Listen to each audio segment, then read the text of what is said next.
President, you may sit.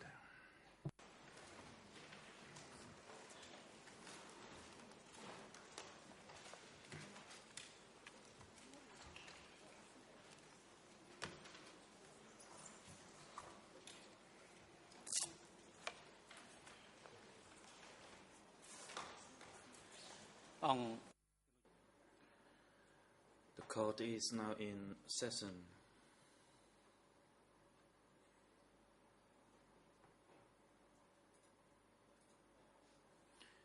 We will continue to hear the testimony of the witness, who will be questioned by Kirsamporn's defense team.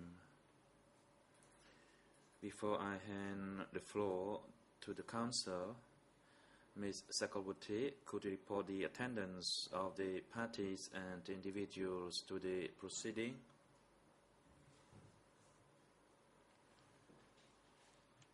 Sakalwati, Mr. President, all parties to the proceeding are present except the accused Insari, who is present in the holding cell downstairs. He requests to waive his right through his counsel to directly participate in the court proceeding for the whole day today. The letter of waiver has been submitted to the greffier. As for the next witness, that is TCW 694, he is present in the waiting room awaiting to be called by the chamber. Thank you.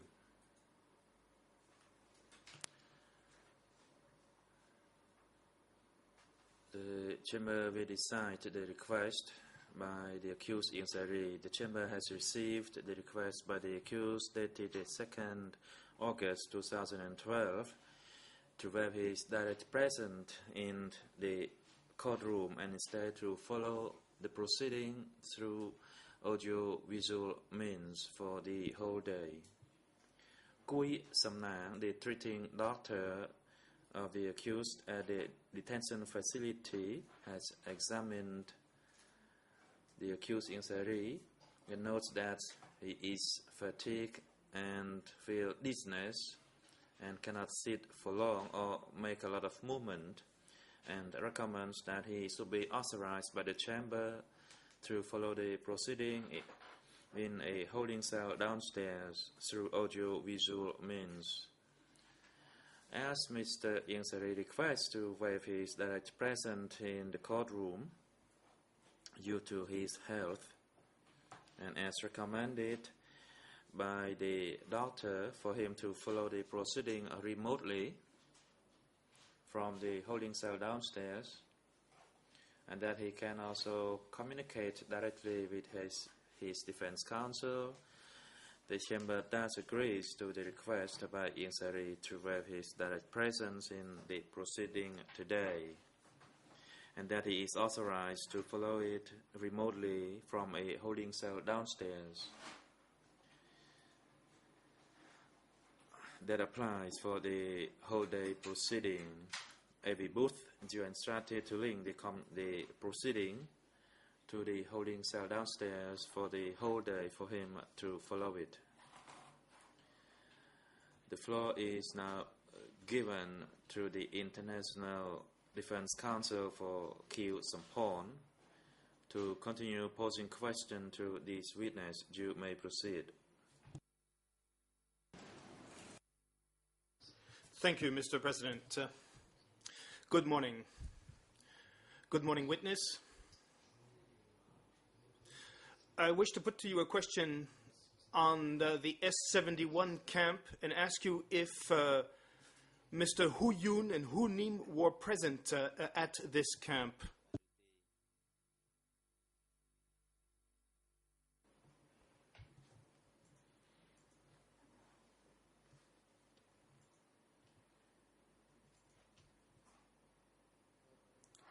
Response. Hu Nam and Hu Yun were not at office S-71. They were at another office. Lequel? And which one then?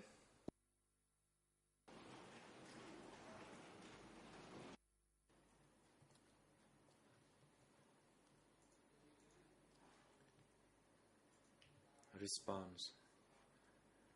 Their office was also near Office S71, but I did not know the code name for that office. It was not far from S71.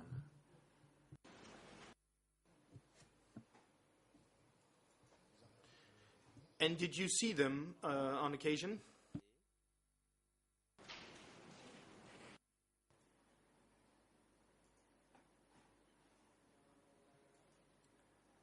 Response. No, not at that location. Where did you see them?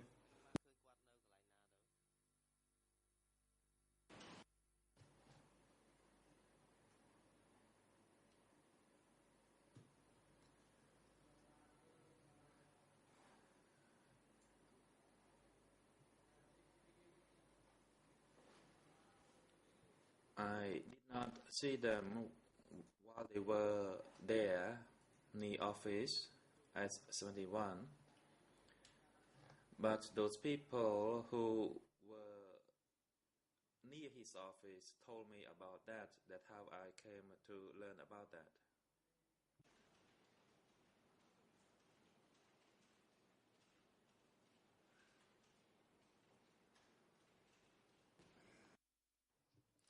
Thank you.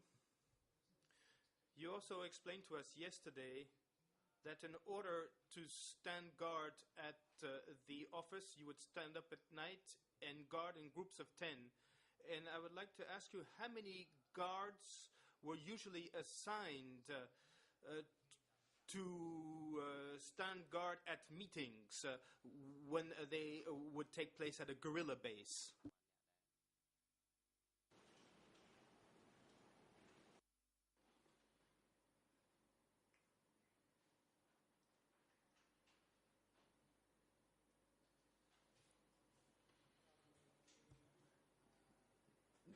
The guarding groups, they were at the 4 directions.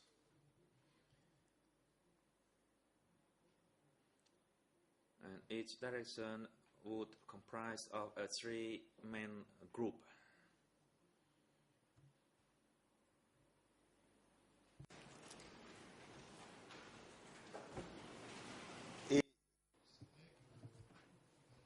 And were these rules applied at S71 as well as at B5 or in other locations?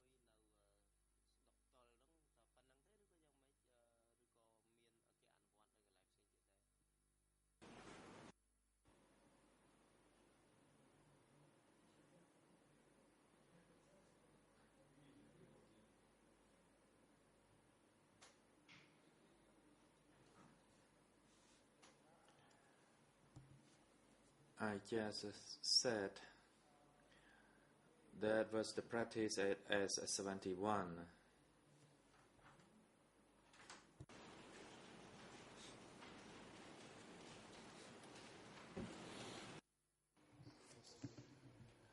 And was the same done in the bases that followed S71, B5, for example?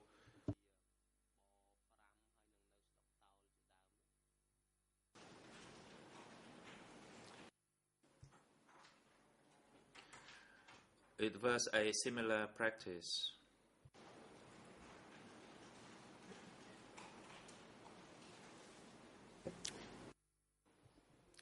Now, regarding B5, you told us that you had been transferred there on a permanent basis in 1974 or at the beginning of 1975. What did it mean on a permanent basis? Did this mean that you stopped your other messenger activities as soon as you arrived at B5?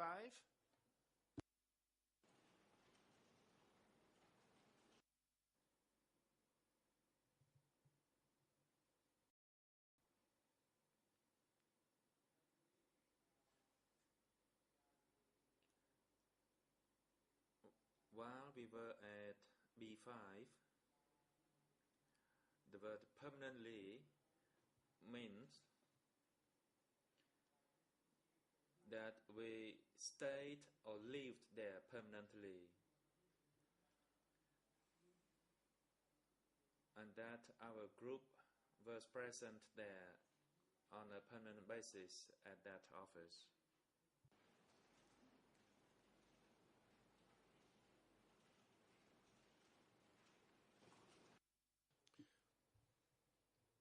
So, in order to complete this answer, when you were at B5, were you still acting as a messenger beyond your regular guarding activities at B5?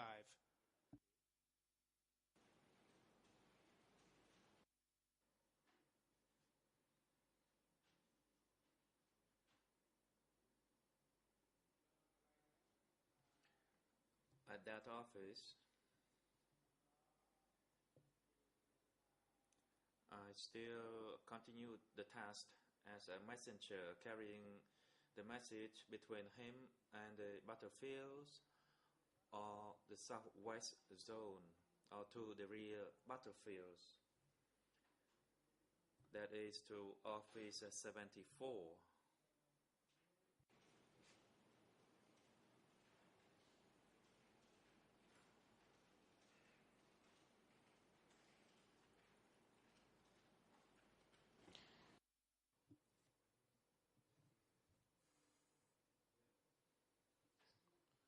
Can you explain to us why B5 was created?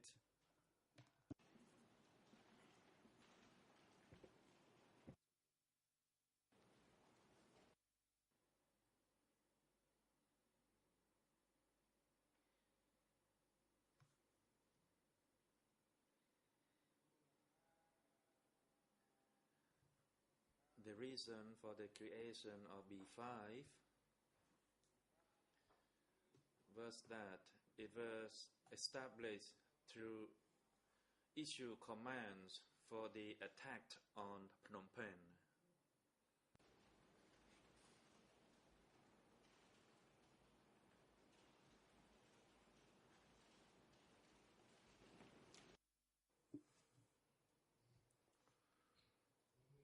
And when B5 was created,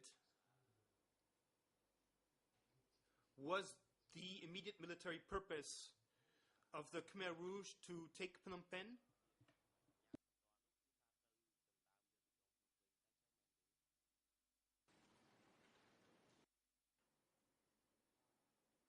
Yes, that is correct.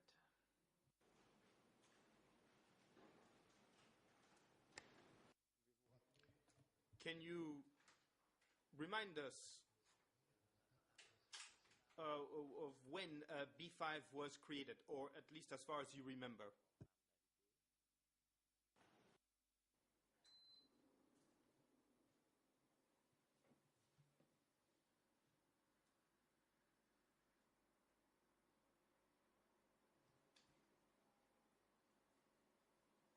Previously, I said before the establishment of B5 office, we were at an office at Charo Sdat,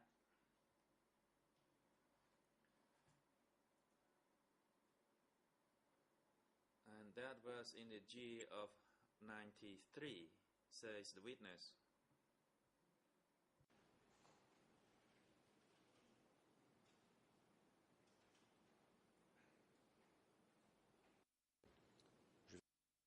Let me please repeat my question, witness. When was B5 created? What was the date, or is there any kind of event that would allow us to pinpoint in time when B5 was created?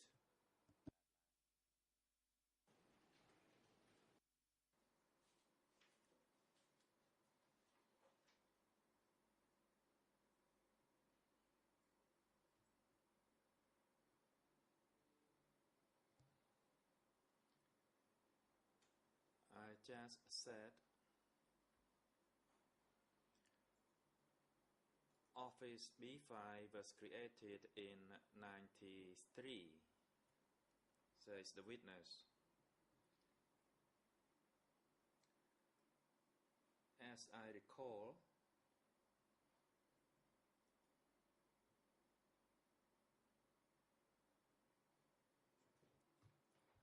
it was in early rainy season when it was established.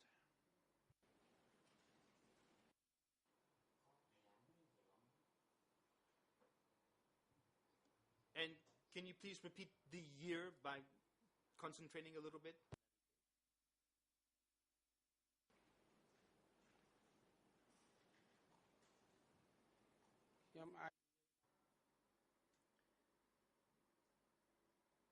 The year was 1973.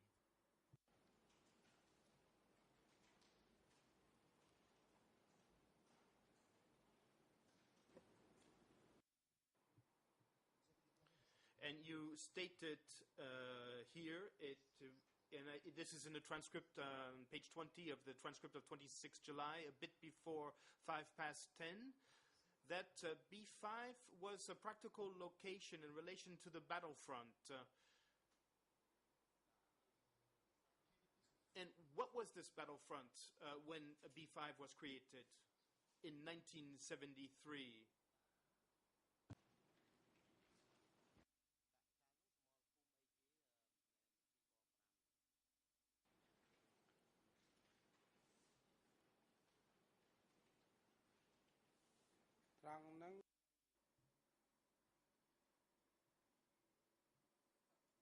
I said that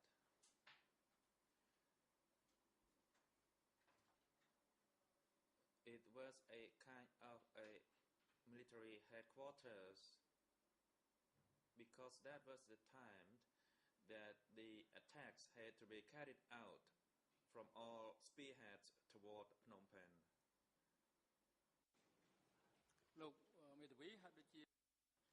President, counseled, as I heard it, your quote is not correct. Stockdown is not a battlefront, so you better provide a detailed specification regarding the quote you intend to use to put through this witness.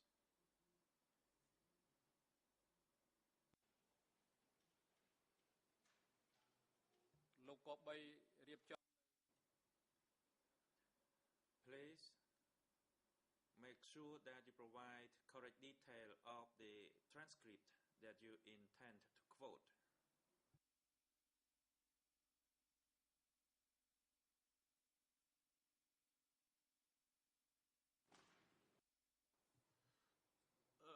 Pardon me, I think there's a problem in the interpretation here, so obviously the message might be a little bit blurred. I did not speak about Dok Dao in my question. That's one point. And I spoke about B5. So I don't know what you heard in the interpretation, but I was not speaking about Dok Dao. I was speaking about B5. That's the first thing. And the President, likewise, you have to specify it when it comes to Office B5. So far, we haven't heard anything regarding Office B5 as a part of a battlefield or battlefront. So make sure when you quote the exact quote from the transcript. That is the word spoken by the witness. Whether there is in the transcript that B5 was a battlefront or not. Yes, I just read the page in question, and I read it exactly the way it is stated. And I will read again what the witness said, because apparently there has been a bit of confusion. This is on page 20 of the transcript draft, dated 26 July, a little bit before 10:05 in the morning. And the witness said, B5 was a practical location in relation to the battlefront. in relation to the battlefield. ឯកសារជាភាសាខ្មែរនៅលើអេក្រង់ Can you project that line on the computer screen?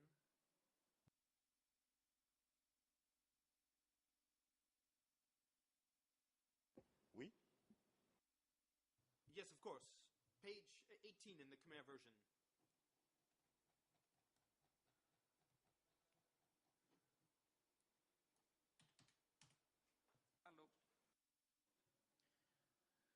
The assistant of the council tried to show that document on the screen as the common practice in this court.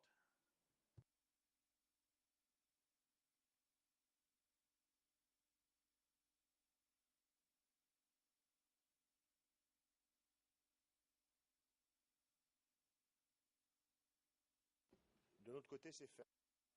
We have done it, but apparently it still needs to be shown, or...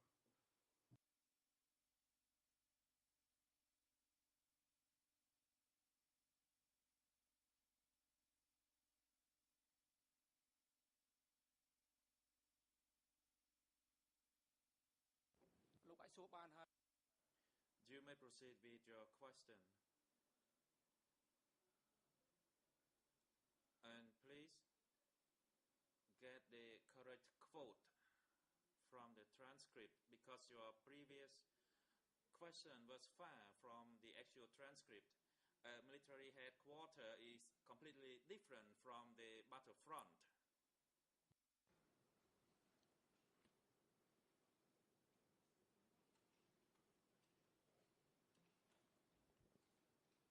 J'ai cité très exactement.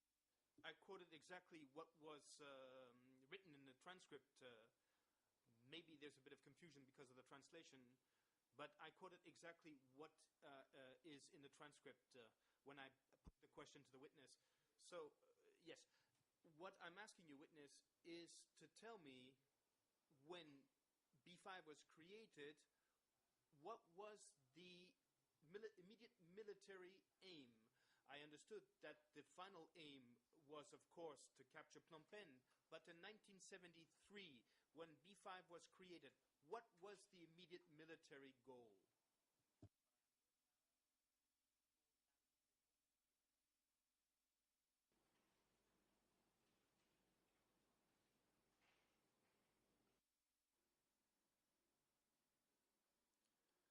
In 1973, B5 was established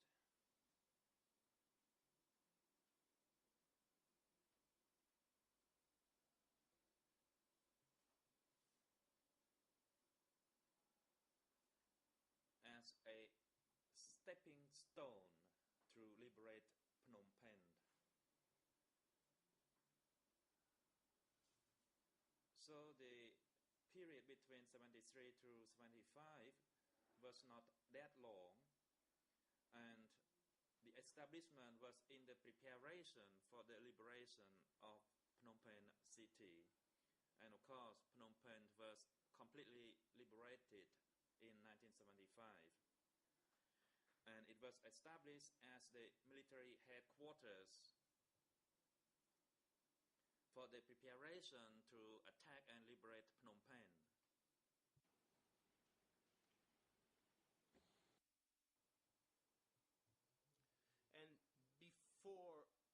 And before taking Phnom Penh, were there other cities that had to be liberated?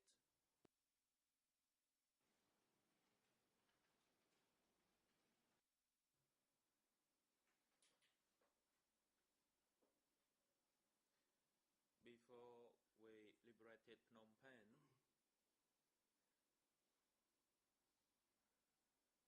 we had to attack those defensive lines or perimeter outside or around Phnom Penh, for example, at Udong and also at Phnom Prasad or Prasad Mountain, along that area, along National Road number 4 and National Road number 5.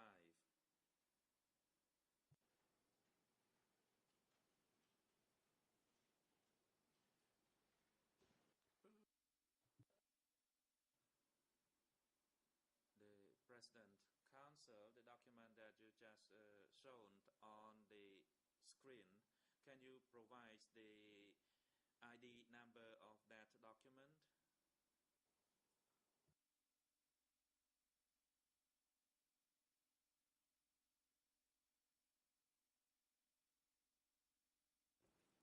Il n'y en a pas, Monsieur le There isn't any, because it's just a transcript. It's document that has been given to us on an interim basis before it's finalized. It is the non-revised version of the transcript of 26 July 2012.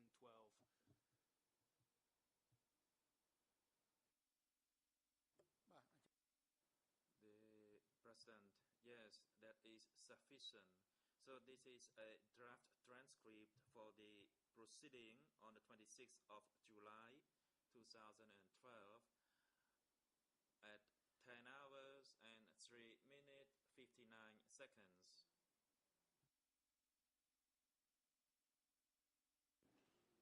Monsieur le témoin, vous avez dit que Witness, you stated that Pol Pot was often at B5, whereas Kyo Sampan did not go there often because he was in the rear.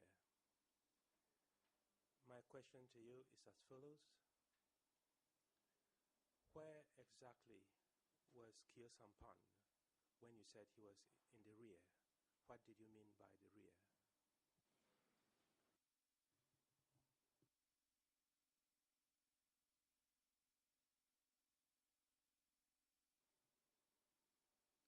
Response. From 1973, there was a mobile unit in the rear called Office S24.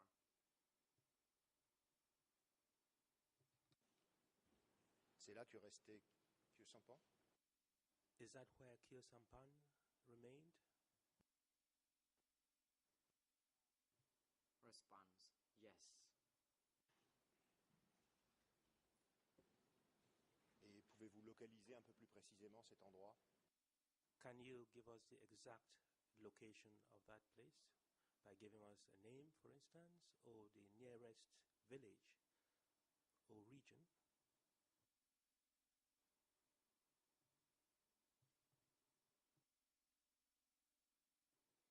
Response. Office 24 was located in Samraung village in Steng Trong district.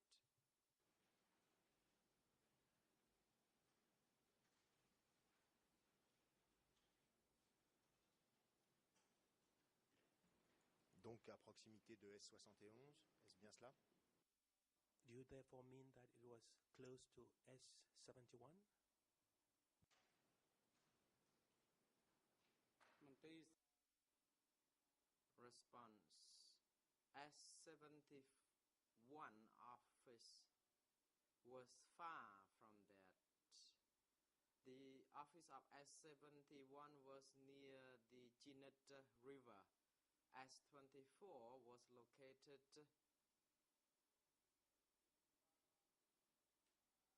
to the east of Samraung village. The Jinet River was also passing or passes this location.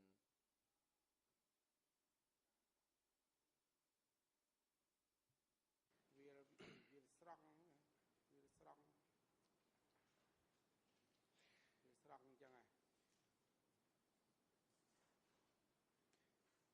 Est-ce que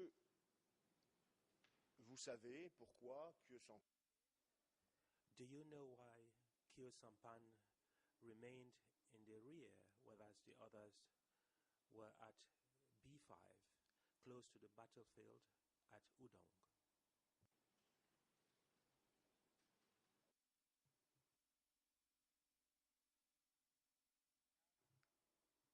Response.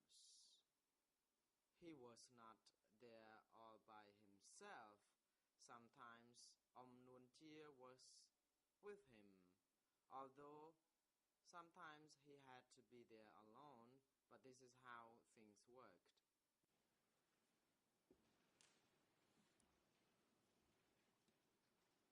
Donc je comprends de votre réponse que vous ne connaissez pas la raison particulière.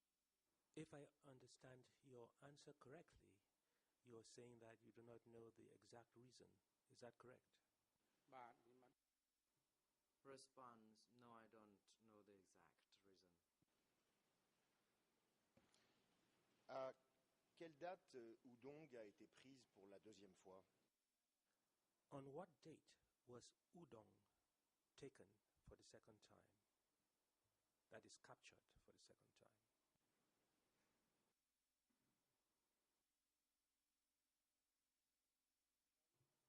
Response: Udong was captured for the second time on January 1975. មករាកុម្ភៈ It was either January or February, between these 2 months. À partir du moment où Oudong avait été prise, et From the time when Udong was captured,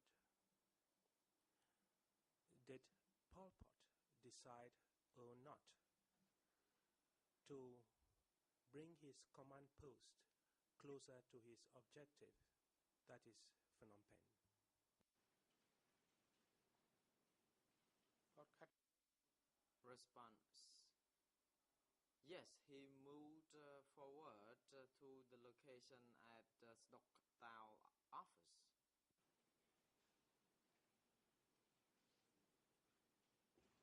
et à quelle date a-t-il transféré ou avancé?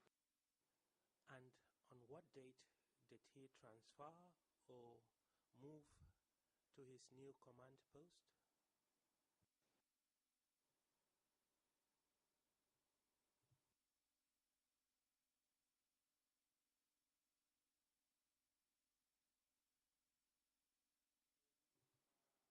Response: It was after Udong was liberated.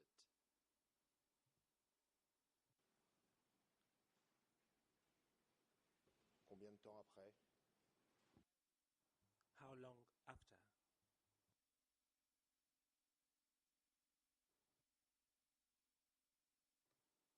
Response: I do not recall. I don't recall the exact date, but it was between January and February, or perhaps in late March or mid-March, between these 2 periods.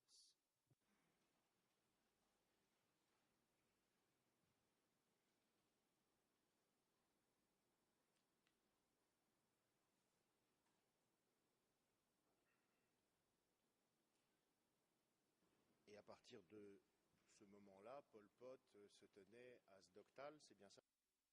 And from then on, Pol Pot was at Dok Tao. Is that what you're saying?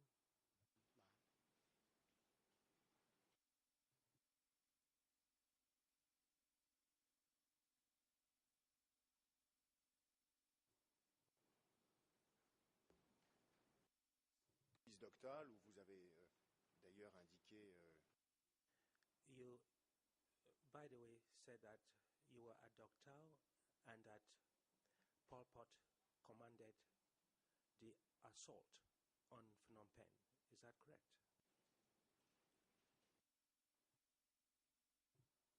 Response: Yes, it is.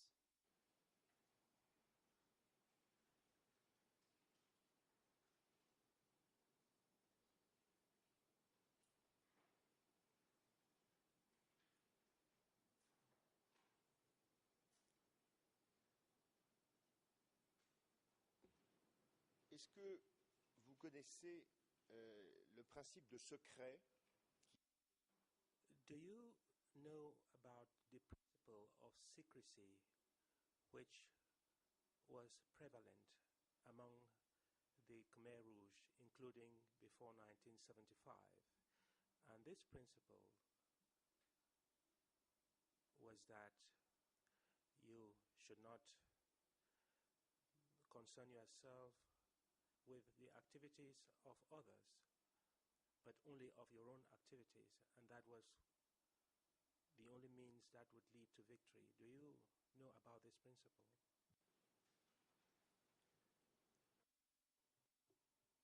Response: no, I don't know about this.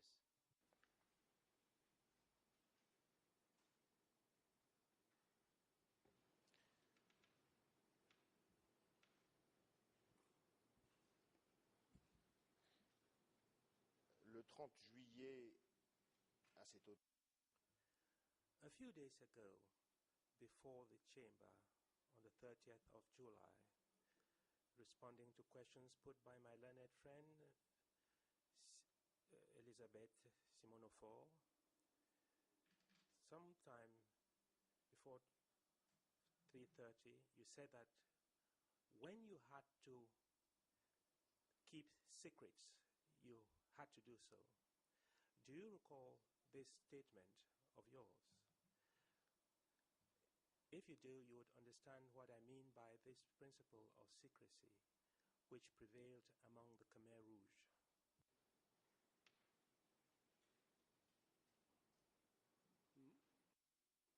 Response: you were asking me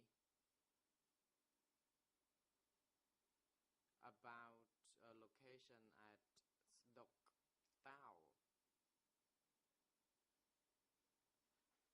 I understood your question that you were asking whether at Dok Tao there were any meetings concerning the principle of secrecy and whether I was aware of that. And I said I wasn't. d'accord, donc on s'est mal compris. J'ai effectivement. Very well then. It means that we did not understand one another. I changed the subject abruptly. I crave your indulgence with regard to that. What I was referring to was the principle that was upheld in the party regarding the discretion which had to be observed. That is what I am referring to in my question to you. Response: by that, I understand. In principle,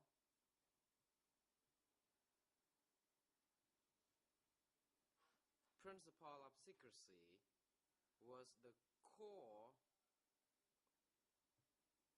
task. It was a kind of principle that everyone had to respect. In each meeting, the principle of secrecy had to be well informed among members of meetings. And when we had to travel places, principle of secrecy was our prioritized topic.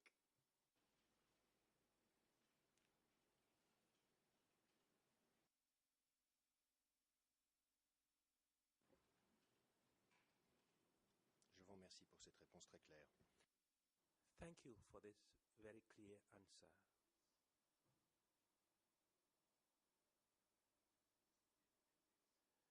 I would like to ask you whether it was the same person who commanded the Guard Corps of S-71, B-5, and Dok Tao. Was it the same person commanding the unit you belong to?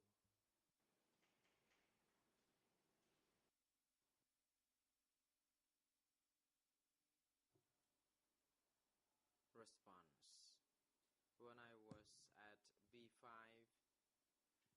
Dok Tao office, I only saw So Hong, who remained there.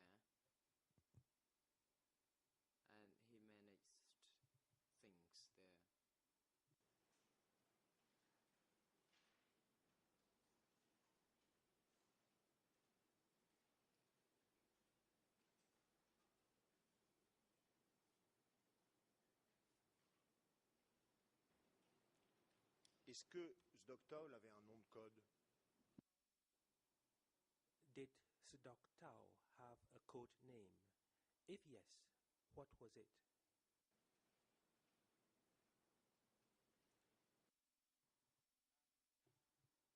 Response. To the best of my recollection, Sdoktal had no code name.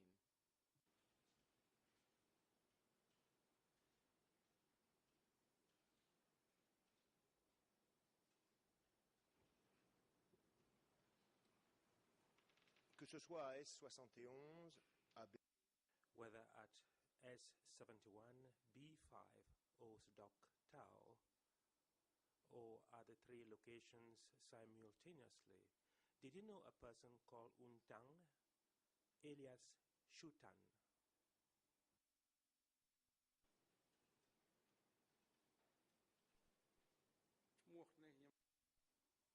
Response. No, I don't.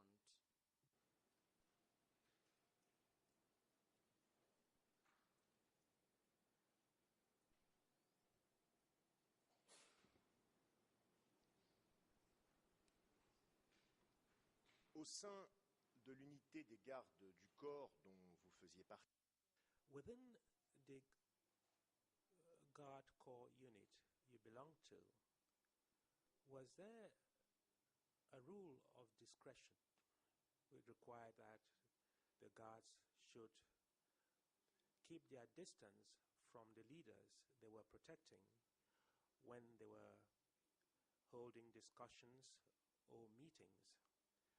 Was there this security distance that you had to maintain between yourself and the leaders you were protecting?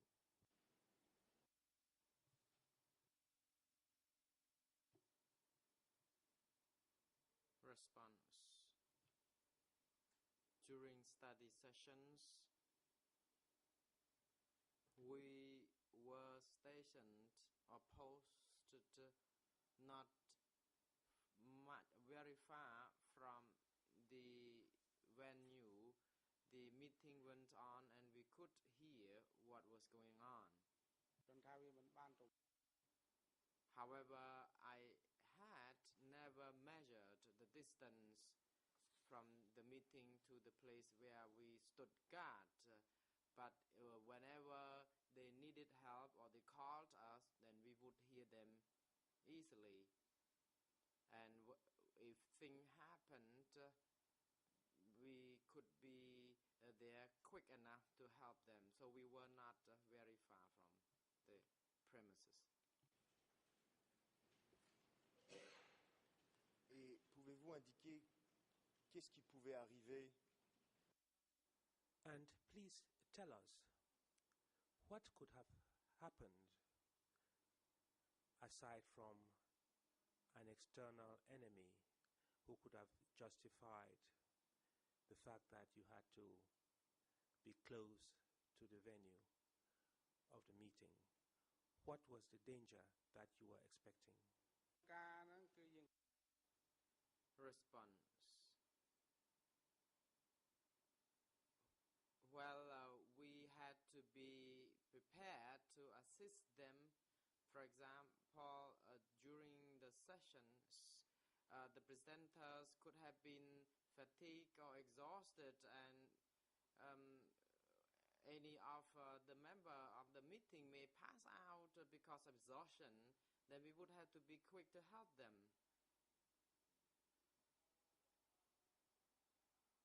Indeed, at the location, the security was 100% secured. Only if we learned that the security measure was no longer a concern, that study sessions would be convened where cadres would be invited to attend. And guarding was always the case in each event, even at home, in the meetings. It was a kind of blanket principle already.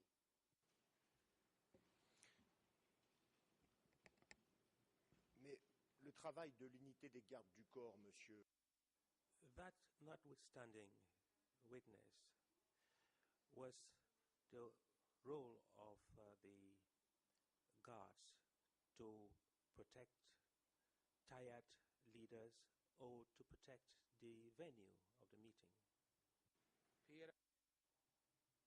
Response. The guards were tasked to provide both security protection and other matters, including health concern of the leaders. This is all involved security.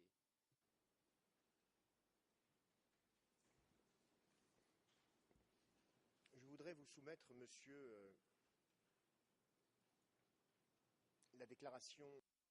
Witness, I would like to show you Mr. Sohong's statement, who appeared before this tribunal, and you have indeed acknowledged that he was a commander of the unit you belong to. It is the hearing of the 2nd of May 2012, reference E1/71.1, page 11 for the French version, and the ERN in French is 008066. And the 80, and the Khmer is 00805095, and the English is 00806758.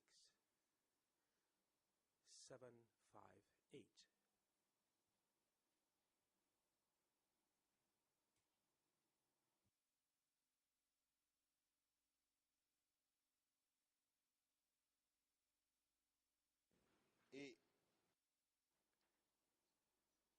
let me quote the exact passage, but in the meantime, let me remind you that Mr. Sohong said that the leaders' meeting, or rather those guarding the leaders, had to keep a distance of about 60 to 75 meters. Do you confirm this statement given by your commander?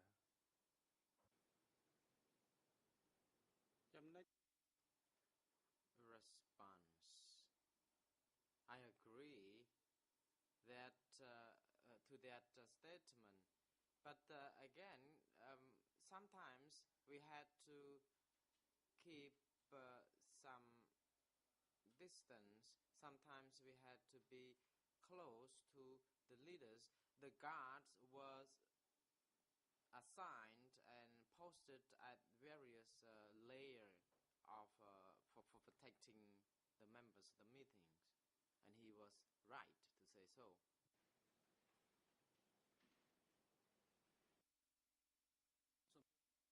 The President, International Co-Prosecutor, you may now proceed. I'm not sure whether there was just a problem in the translation from French to English, but in the excerpt that counsel cited from Sohong's testimony, he indicated that the distance that the guards would be generally 15 meters away, and that the very furthest they would be away would be 50 to 60 meters. That's not how it was translated when counsel read it, but that is what the English transcript of Sohong's testimony states.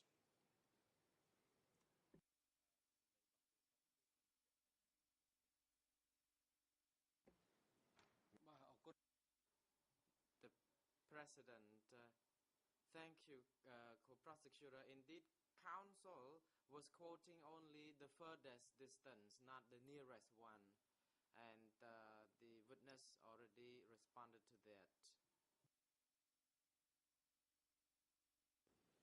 Merci, Monsieur le Procureur. Merci, Monsieur le... Thank you, Mr. Prosecutor. Thank you, Mr. President. What I would like to know, witness, is this. Pursuant to the rules that were prevalent at the time, you, as a guard, were entitled to be at a distance that was such that you could hear what the leaders said and the contents of the strategic meetings they organized. Is that your testimony, witness?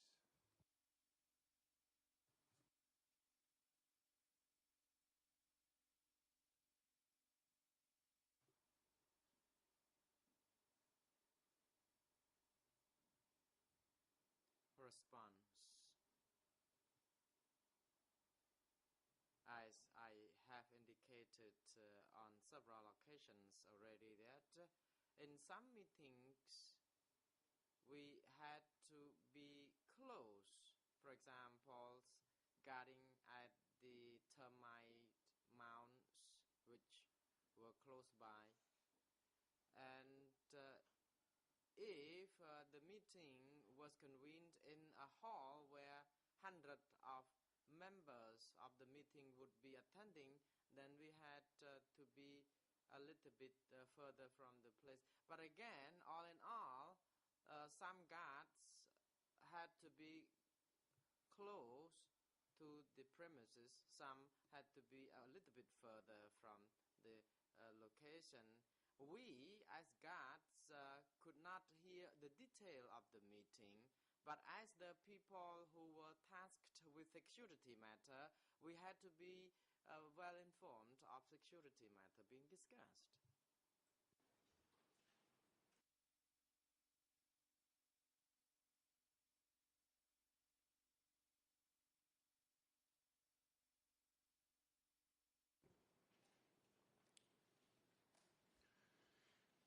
Alors, deux questions suscitées par votre...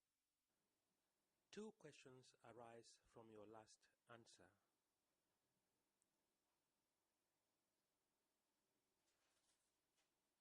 The first has to do with this termite mound. I do not understand why you had to guard the termite mound. This question is provocative.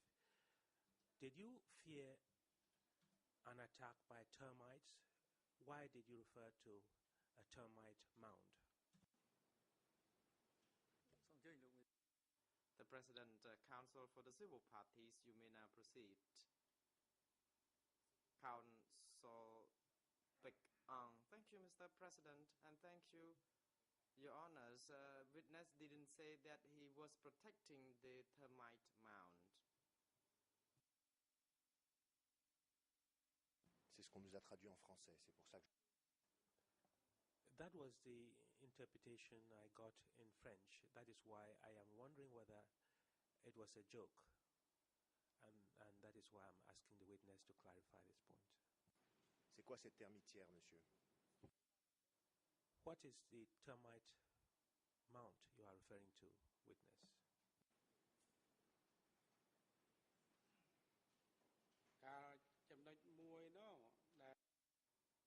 Response. At B5, I was mentioning about a meeting hall that was covered by palm leaves, and I was guarding near the termite mound. And this is just an example to let you know that sometimes we were guarding at the place near the termite mound, but it was adjacent to the meeting hall. But in some location, when it was the forest was cleared, then we would be stationed further from the meeting places. So my main task was guarding. But at the same time, I already emphasized that I had to know something about the presentation in the meeting. This is my personal intention to understand what being discussed in the meetings. Because apart from guarding, I also was supposed to listen to what being presented in the meetings. You asked me about regarding the termite mounds. Well, in Khmer, termite mound is really common. I was saying about that, and it was not a joke.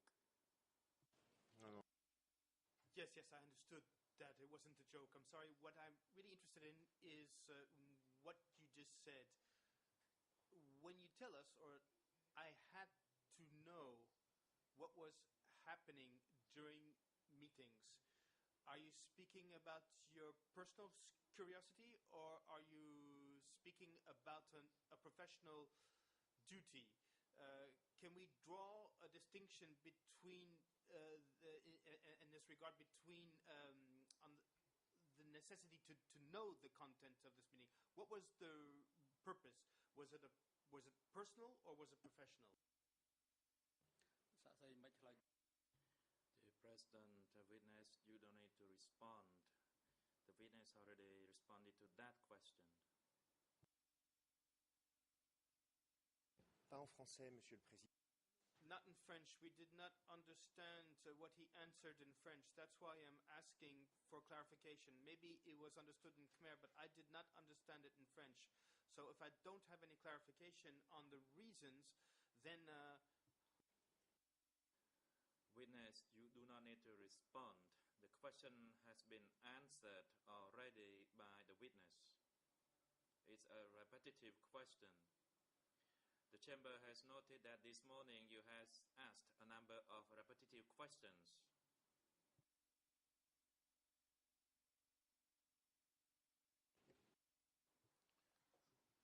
Mr. President, I wish to remind you that we're working in 3 languages, so if I don't have a translation I can rely on to continue my examination, what you're doing is you are preventing me from continuing with my examination. Maybe in Khmer you know what was said, but for me in French it's not clear, and I need this clarification. It's maybe just a question of language, but how do you want me to proceed if I don't have the exact message?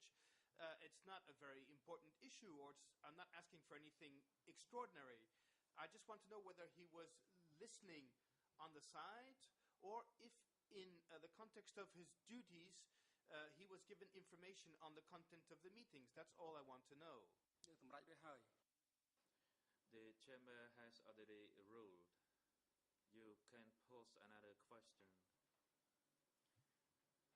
As we have noticed, you have repeatedly put the same questions to the witness.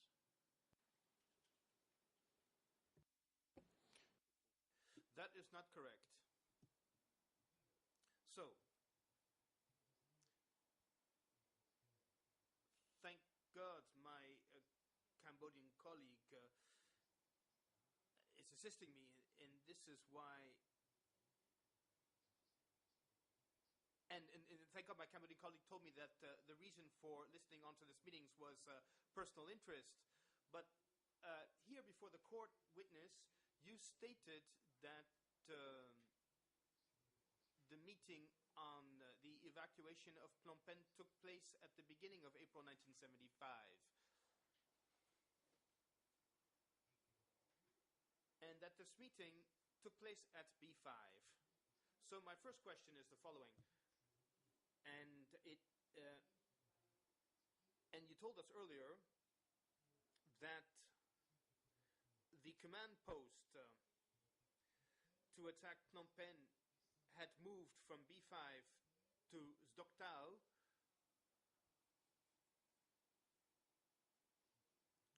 And let me please go through my notes here. Yes, so that move was made in January, February, or even mid-March 1975. That's what you said to us a few minutes ago. So my question is the following. If in January or February or mid-March even 1975, the command center to attack Phnom Penh was in Sdoktal, why then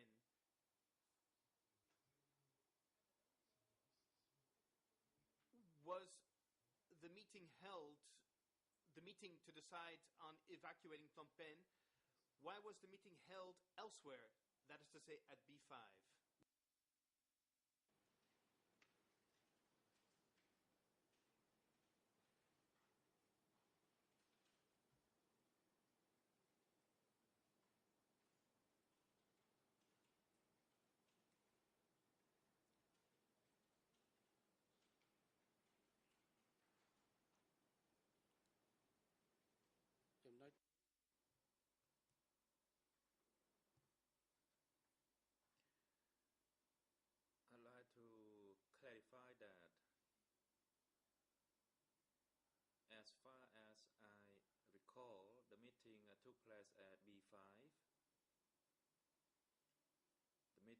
took place in April. As I said, it was in between the period of the liberation of Udong. And then there was a move from B5 to Sdok Tao. The liberation was the 17th.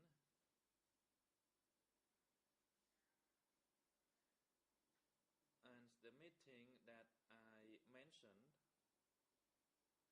which took place at B5, was held in April.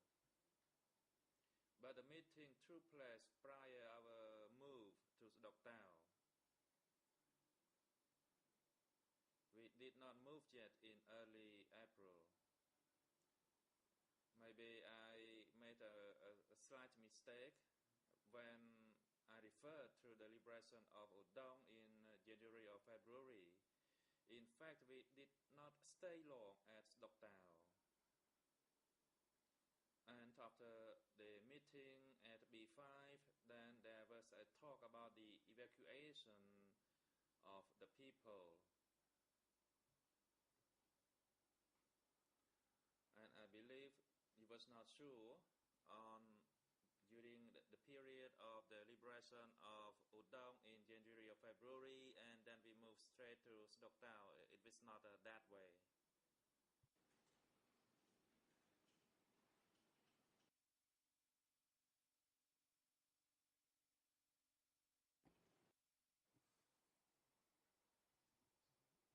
And do you know why Pol Pot kept a command center at B5, whereas Udong had fallen? Why did he remain at B5 rather than coming as soon as possible close to his main target, which was Phnom Penh?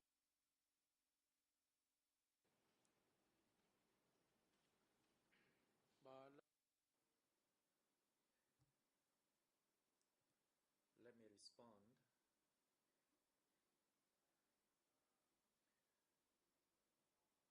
Before we moved to Sdok Tao, Sdok Tao was occupied by Son Sen.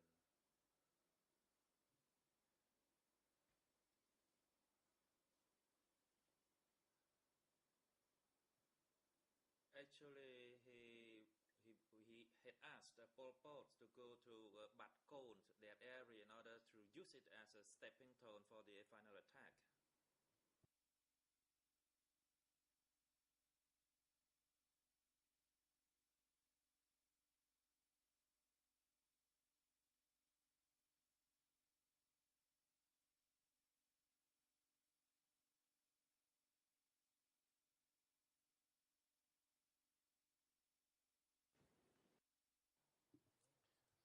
So then Son Sen and Pol Pot couldn't work together in the same command center? I'm not quite clear about your answer, witness.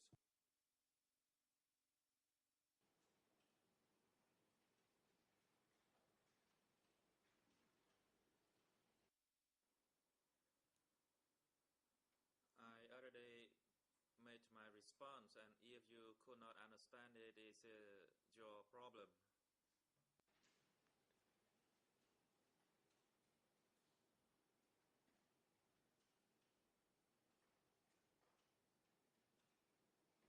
Yes.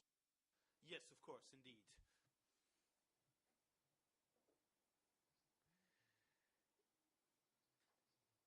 And you were told a few days ago here at the court, referring to a quote in a book by Philip Short, and you agreed that you had met Mr. Philip Short, and in this book, Philip Short says that you met him 4 times, and he provides the dates on page 18, and these dates were in 2007. It was on 4 and 5 May, 14 and 15 November 2001, and he pays a lot of attention to your statement because you're quoted 37 times in the book. So these interviews interviews were quite fruitful for him, or at least it seems so. And he mentions the creation of this Doctau office. And in this document, indexed E3/9 on page 339 of the French version, French ERN 006397994, English 00396471. And on this page, he says that Doctau was created at the beginning of March 1975, which is what you said. So, do you agree with Philip Short, or do you have a different position? What is your exact take on this?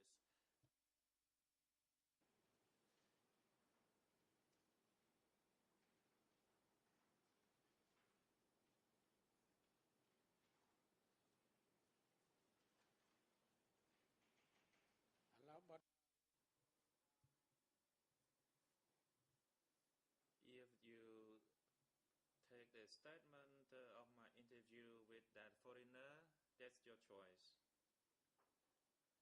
Because you seems not to grasp what I just explained to you just a moment ago.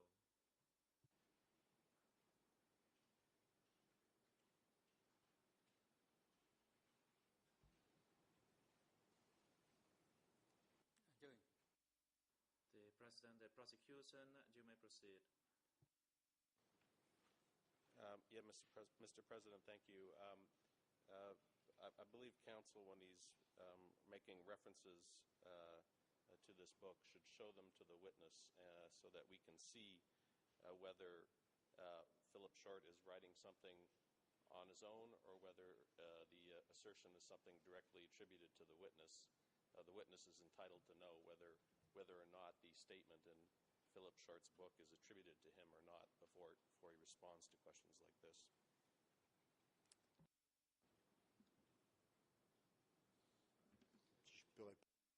May I answer? I did not claim that this information had been taken from the interview of Mr. Short with Mr. Rochonton. I just wanted to remind that these were interviews that were important for Mr. Philip Short. So my intention is not to display this page. I am just referring to it for the purposes of the proceedings. Short, without saying that the information comes from these interviews, does set the date of the move to Doctau in March 1975. That was the information that I wanted to share with the chamber, but I did not wish to discuss the interview itself. The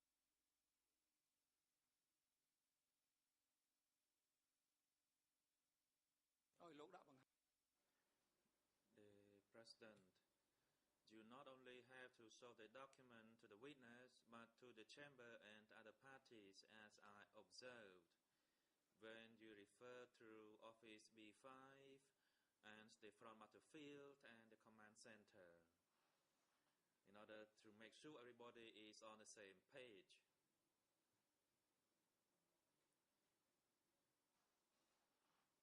So you put a question to the witness, you have to show the document to the witness, whether what you intend to put to the witness has a Khmer translation or not. Otherwise, you have to follow the same practice as have been done by other parties. If you don't have a translation, please say so.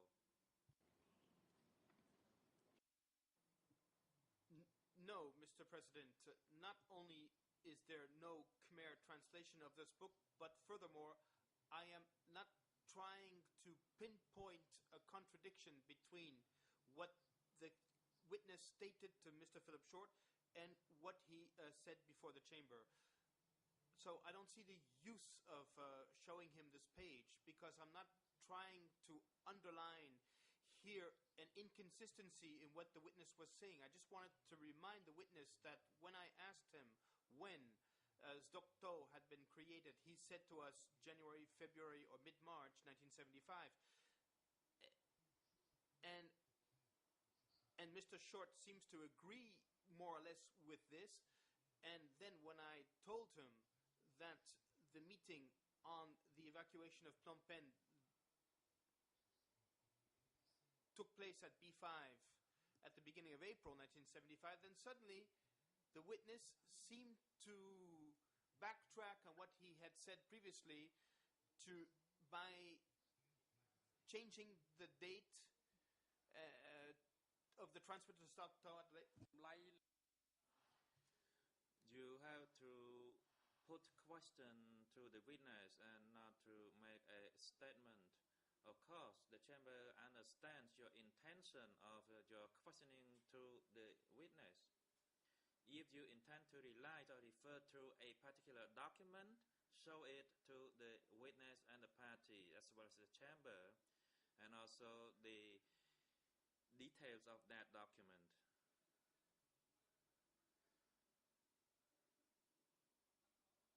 And most of your questions have been answered by the witness already. If you think there is a problem with the translation, please state so that the chamber can decide on that particular issue. Thank you, Mr. President. I think I have provided all of the references. Now let me move on to my following question. You said just right now, witness, that Pol Pot did not come to Zdokdao or right away because it was Son Sen who was there already. But here again, before the chamber last week, on 26 July, at 9:57 and 17 seconds exactly, the following question was put to you, and let me quote. Did Son Sen have an office or a base that was close to Udong?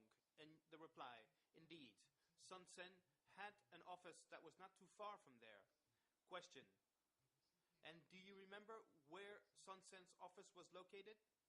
Reply, it was at Ra Smak, which is close to Udong.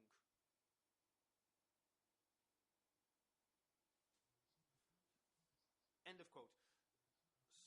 So it doesn't appear to me, witness, that Ras Mank, which is close to Udong, could be associated with Zdokdao. Isn't there some kind of contradiction between what you said last week and what you are saying to us today regarding Son Sen's office?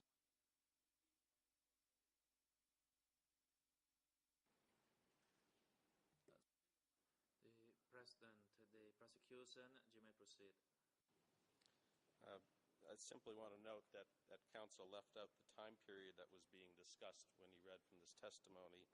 The time period that was being discussed during this part of his testimony was between 1973 and early 1975. So I think it's important for counsel to clarify the time periods that he's asking about in terms of Son Sen's location.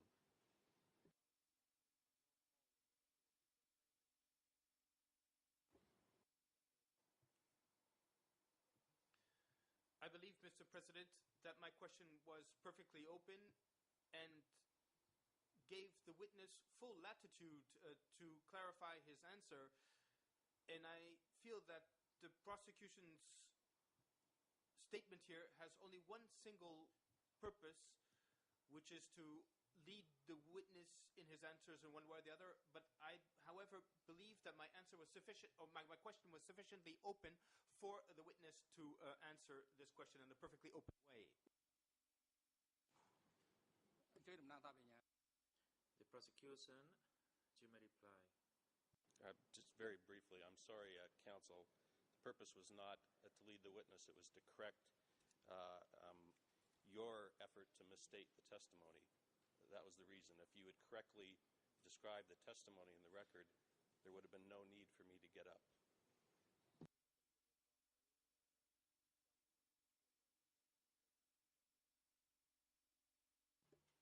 ទោសរបស់ The President, the objection and ground for the objection by the prosecution is sustained. Witness, you do not need to respond. Counsel, you might have to rephrase your question.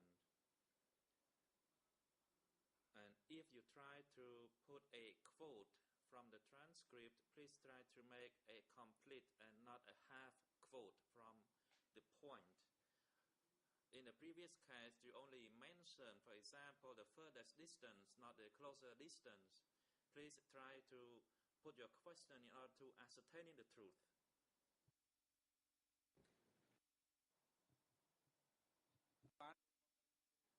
And if possible, please try to make your questions short so that the witness can remember. Don't try to put too long a comment in your question.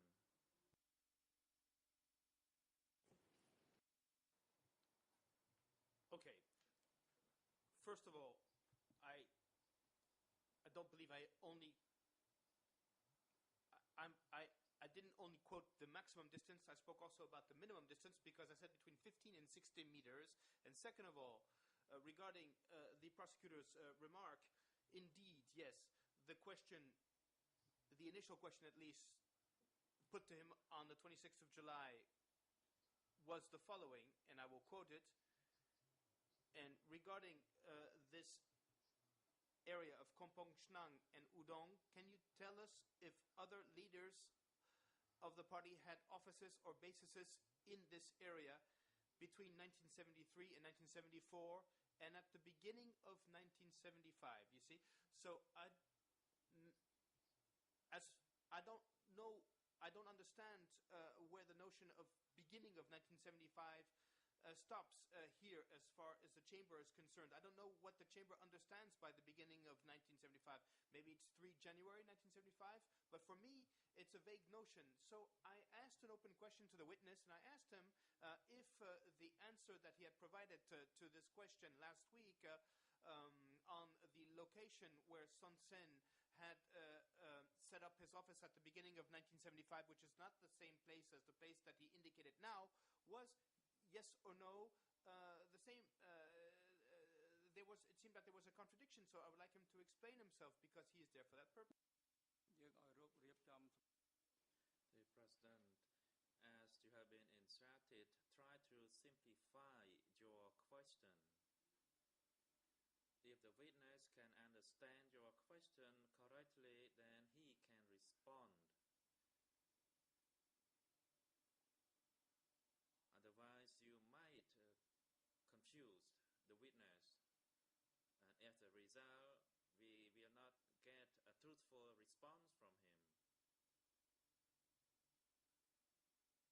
So please, you are reminded again to rephrase your question to make it simpler and short. And if you rely or refer to a transcript or any other document, please provide the identification of that document. Have your assistant showing that document on the screen so that the chamber and other parties can also have access and view it. And we can see exactly the words used in the transcript of such document.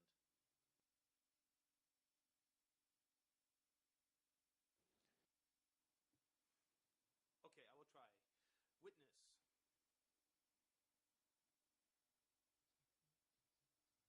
Son Sen remained at Rasmak until when? Until when? Was Rasmak the place where Son Sen had set up his office?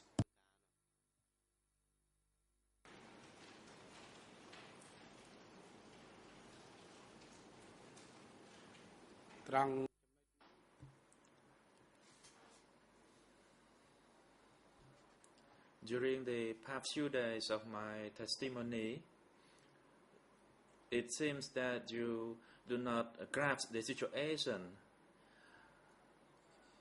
I refer a lot to the word mobile or mobility. It means that he did not only stay in one location, He was on mobile constantly, including Osmat. Pol Pot himself was constantly on mobile as well. No one stayed permanently in one place. So please try to understand the notion of mobility in this instance. Because and when I mentioned a particular location, it was just one of the part of the mobility of that individual.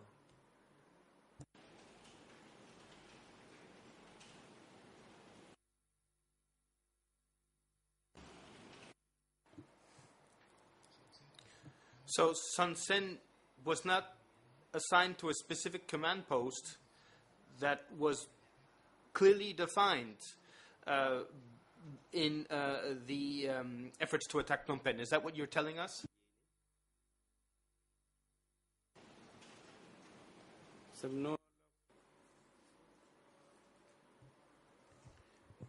If I understand your question, it means if head Son Sen not a particular command center, meant Phnom Penh would not be liberated. But the truth is that he had various locations where he occupied for the strategic means of liberating Phnom Penh and gain the final victory.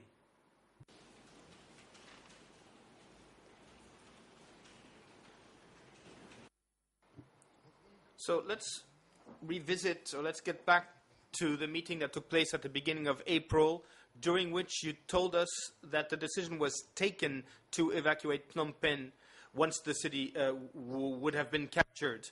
After this meeting, did the people who attended the meeting have lunch together?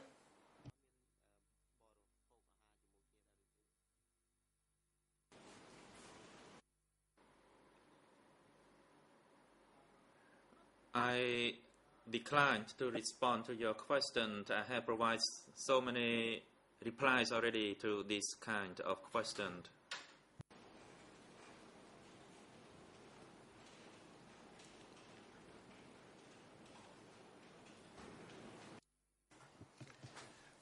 You told us that back then at the office you also were working in the kitchens and that you had maintenance duties. So I believe you can also tell us about whether or not the people who attended the meeting might have had lunch together after the meeting.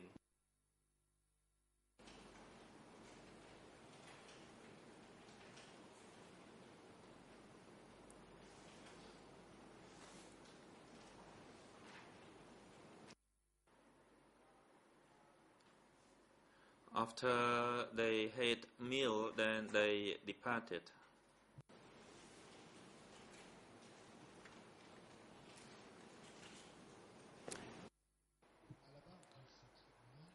Here before the chamber, you told us that this meeting at the beginning of April 1975, which was when the evacuation of Phnom Penh was discussed,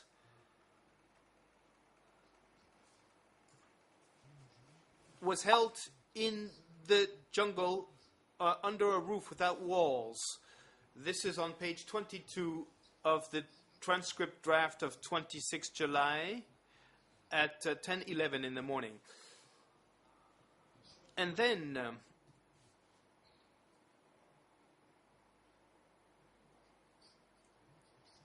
at least in French, the following was answered, and I need clarification here. And you were asked, where were you standing when the meeting was taking place? And your answer was translated in French as, between me and the meeting, there was a small little hill.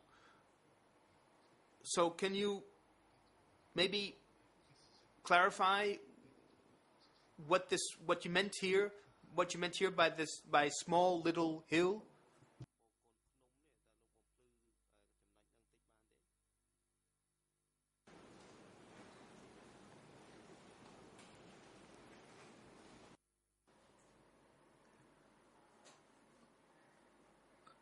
I do not know how it was translated, but it was a small mound or small termite mound. What else do you want me to say?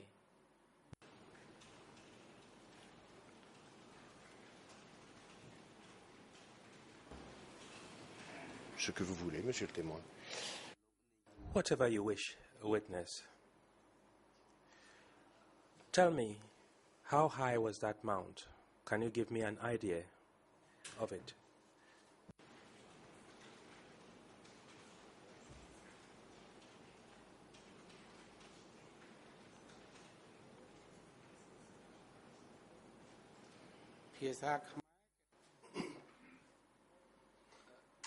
In Khmer, even just a small bush, it would also be referred to as a mound or a small hill. Maybe it's a little bit above 1 meter height. That's all.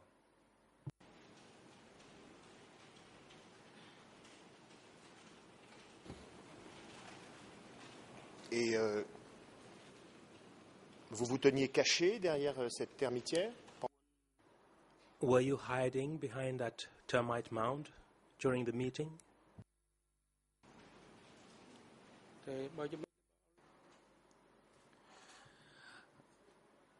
I do not know how to respond to you if you still don't understand the concept of the small mound. Because in Khmer, it's simply just a small termite mound, but for you, a French, and if you don't understand the concept, what do you want me to do?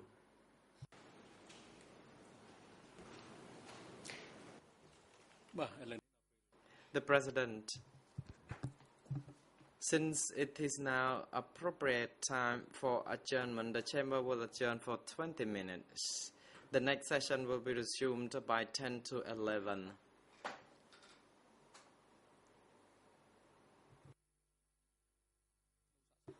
Mr. Witness, could you please regain your composure? Don't be too emotional. This is the court proceeding, and indeed you may be challenged emotionally in the cross-examination when some questions are posed to impeach you, and please be poised to respond to questions. For example, when it comes to the length, the height of a termite mound, the response would be very simple if you just said, look, you have never measured any termite mound. You should not give statement or go further than that. And it is really easily put in Khmer that you just respond to what being asked and be straight to the point, because by going away from that, it will stray apart from the intended purpose of a cross-examination. Court officer is now instructed to assist Mr. Witness and his jury counsel during the adjournment and have them return to the courtroom by 10 to 11. 10 នាទីសម្រាប់ចុះ សូមអញ្ជើញក្រោកឈរ